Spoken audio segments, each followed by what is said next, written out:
Hello friends. अवैध कब्जा कैसे हटवाएं। अब देखिए, अवैध कब्जा संबंधी बहुत ज़्यादा विवाद हैं और लोग बाग एडवोकेट के पास जाते हैं, वो रेगुलर शूट कर देते हैं और वहाँ पे तारीख, पैसा, समय सब कुछ अधिक खर्च होता है और उसके बाद भी क्लियर नहीं कि उन बेचारों का कब्जा हट जाए, उन्हें कब्जा मिल जाए। तो मैं कुछ सेक्शंस के बारे में बताऊंगा और कैसे आप अवैध कब्जा हटाएं। आप अपने एक्सपीरियंस से, प्रैक्टिस से आपको बहुत ज़्यादा रिलीफ मिलेगी। ठीक है, तो चलिए मैं आपको बताता हूं। और देखिए, कोई भी आप कानूनी सलाह लेना चाहें तो कॉन्टैक्ट नंबर हमारा वीडियो की डिस्क्रिप्शन में मिल जाएगा। अगर मान लीजिए आपकी ज़मीन पर कोई कब्जा किया, आप एप्लीकेशन ड्राफ्टिंग वगैरह मेरे द्वारा करवाना चाहते हैं तो वो भी आप करवा सकते हैं। कोई डॉक्यूमेंट्स वगैरह दिखाना चाहते हैं तो वो भी दिखा सकते हैं। कॉन्टैक्ट नंबर वीडियो की डिस्क्रिप्शन में मिल जाएगा। सबसे पहले साथियों मैं आपको बता दूं कि यदि आपका प्रेजेंट टाइम कोई अवैध कब्जा संबंधी विवाद है तो उस विवाद को पहले समझें कि ये विवाद हमारा हो क्यों रहा है। अब आप कहेंगे इसमें समझने वाली बात क्या क्या आप नया बता रहे हैं, हम तो उठा के एडवोकेट के पास जाओगे, वो अपना फ़ायदा ज़्यादा देखेंगे और आपका कम। ठीक है, 10% ही होते हैं जो क्लाइंट्स को ज़्यादा देखते हैं।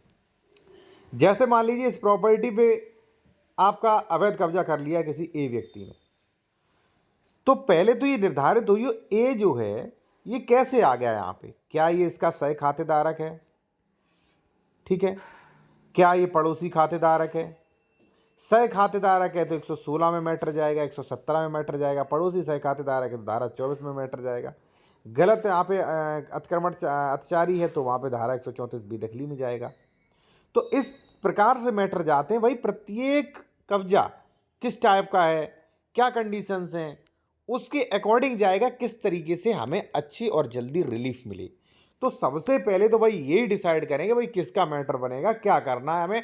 और दूसरी बात, आप नहीं देखिए, आप इतने जानकार नहीं है, कोई दिक्कत नहीं, आप हमारी एडवाइस भी ले सकते हैं, कंसल्टेशन कर सकते हैं इस पर। ठीक है, तो देखिए पहले तो आप ये देखें भाई किस प्रकार का मैटर है और किस में जाएगा।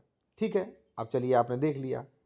और मैं कहूँगा कि अगर मान लीजिए कब्जा संबंधी विवाद है तो रेगुलर केसों से बचें। आप गए सिविल कोर्ट में, आपने कर दिया 5 और 6 में, आप गए कर दिया 136 धारा 134 बेदखली के लिए रेवेन्यू में, वो तो कई साल चलेगा।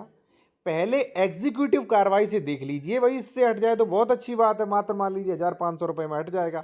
ठीक है, थोड़ी भाग दौड़ होगी। अब वो कैसे हटेगा, चलिए मैं आपको बता देता हूँ। देखिए साथियों, ये कार्यपालिका चलाने के लिए, भाई लॉ एंड ऑर्डर मेंटेन रखने के लिए एसडीएम्स को भी पावर दी गई हैं। यहाँ पे एसडीएम को भी पावर दी गई हैं। चलिए मैं आपको बताता हूँ। ठीक है, जहां भूमि जल संबंधित विवादों से परिशांति भंग होना संभावना, वहां पर प्रक्रिया, भूमि आ गया, प्रॉपर्टी आ गई यहाँ पे आपकी। तो कहने का मतलब साथियों ये है कि अगर मान लीजिए आपकी प्रॉपर्टी पर कोई विवाद है, कोई वहां पे कब्जा कर रहा है, परेशान कर रहा है, आपका कब्जा हटाना चाह रहा है या थोड़ा बहुत कब्जा कर लिया है, ठीक है, तो ऐसी कंडीशन में आप, मैं कहूँगा डायरेक्ट कोर्ट मत जाइए। कार्यपालिका है और एसडीएम को पावर है तो एसडीएम के पास आप जा सकते हैं।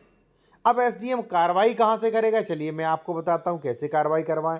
और देखिए, जो जूनियर एडवोकेट हैं वो इस चैनल को ज्वाइन कर सकते हैं 59 रुपये में 1 मंथ के लिए। हज़ारों लोगों ने ज्वाइन कर रखा है। कई फ़ायदे मिलेंगे, वीडियो की कमेंट्स में आपको रिप्लाई मिल जाएंगे, कोर्ट की प्रक्रियाएँ और एप्लीकेशन ड्राफ्टिंग वगैरह आपको स्पेशल वीडियो मिलेंगे। ठीक है, नोटिफिकेशंस। तो मैंने क्या कहा, आप एसडीएम के पास जाएंगे। अब एसडीएम के पास आप जा तो रहे हो, तो मैं क्यों कह रहा हूं कि एसडीएम के पास जाइए, क्यों? क्योंकि एसडीएम को भाई पावर दिया गया है। ठीक है, पावर दिया गया इसीलिए तो आप जाओ, बिना पावर के नहीं जा सकते भाई। आप मान लीजिए अन्य किसी व्यक्ति के पास क्यों जाओगे, मान लीजिए आप मान लीजिए रजिस्ट्री ऑफिस, रजिस्ट्रार ऑफिस के पास थोड़ी नहीं जाओगे।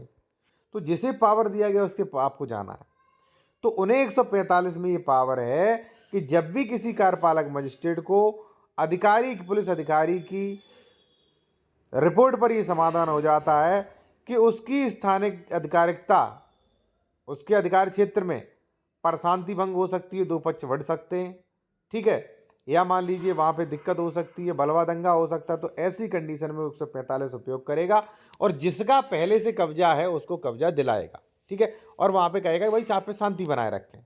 ठीक है, दूसरी बात साथियों मैं आपको बता दूं कि मेरे द्वारा भी कई मैटर सॉल्व कराए गए हैं। कैसे कि भाई अगर इस ज़मीन पे आपका मैटर है, ठीक है, यहाँ पे ए, यहाँ पे बी, यहाँ पे सी और आपका नाम है डी, आपका मैटर इनमें से किसी से भी है, इससे, तो रेगुलर शूट छोड़िए, आप पहले प्रशासनिक तौर पर अपनी टीम गठित करवा लीजिए, रेवेन्यू की टीम, और रेवेन्यू टीम जो है अपनी जांच आख्या लगा के दे और उस जांच आख्या के आधार पे कार्य हो। ठीक है, वो बाद की बात है। मान लीजिए जांच आख्या नहीं मानी जाती है, क्रिटिकल मैटर है, तो फिर तो भाई धारा 24, धारा 116, 117, धारा 134 में जाएगा। कहने का मतलब ये है कि भाई पहले आप एग्जीक्यूटिव कार्रवाई करवाएं, बढ़िया से ड्राफ्टिंग करवाएं, ड्राफ्टिंग के आधार पे अपना टीम बनवा लें, टीम गठित करवा लें और उस टीम के आधार पे अपना पोजेशन मैटर जो है वो सॉर्ट आउट कर लें, सबसे बेहतर रहेगा भाई। ठीक है ना, मैं आपको बता रहा हूँ भाई, कई लोगों की करोड़ों की जमीन के कब्जे छूट गए भाई, इसी प्रकार से विवाद खत्म हो गए प्रशासनिक। ठीक है, कहीं समाधान दिवस लगता है, कहीं थाना समाधान दिवस लगता है, तो इन चीज़ों से आप कब्जा हटवा सकते हैं। ठीक है ना, बहुत पुराना है भाई, तो फिर दिक्कत होगी। ठीक है ना, बाकी आप कोई कानूनी सलाह लेना चाह रहे हैं, कब्जा हटवाने के लिए एप्लीकेशन ड्राफ्टिंग वगैरह करवाना चाह रहे हैं, या मान लीजिए आप बेहतर वकालत सीखना चाह रहे हैं, तो चैनल को ज्वाइन कर सकते हैं। बाकी हमारा कॉन्टैक्ट नंबर वीडियो की डिस्क्रिप्शन में मिल ही जाएगा।